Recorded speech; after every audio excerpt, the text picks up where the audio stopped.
Kamustahin na po natin sitwasyon sa Araneta Avenue sa Quezon City na binaharin dahil sa naging pag-ulan. May live report si Love Juber. Love! Igan, sa mga oras na ito, umalis kami dun sa Araneta Avenue. Nagpunta kami dito sa may Don Manuel, Barangay Don Manuel, dito sa mismong area kung saan kada raw po nagkakaroon ng malakas na pag-ulan ay talagang hindi pinatatawad at nagbabaha sila.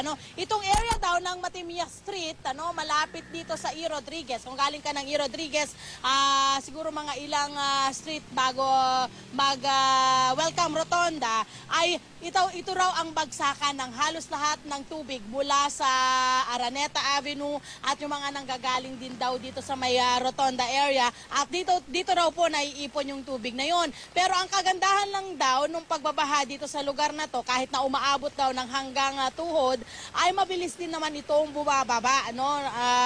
Kagabing araw, mga 15 minuto yung itinagal, o wala pang 30 minutes yung itinagal nitong pagbabaha or nangyaring pagbaha dito sa Matibia Street. Dahil ito nga raw yung pinakamababang area dito sa lugar. Kaya naman parang sanay na raw yung mga kababayan natin dito kapag nagkakaroon ng pagbaha. Alam na nila na babahay ng area pero sandali lang naman.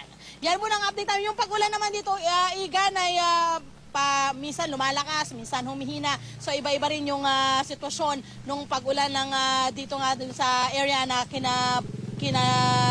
pupwestuhan natin, minsan malakas, minsan mahina. Ngayon, medyo may konting paghina yung ulan sa mga oras na ito. Yan muna ang update namin mula dito. Balik sa inyo dyan sa studio. Maraming salamat, Love Juber.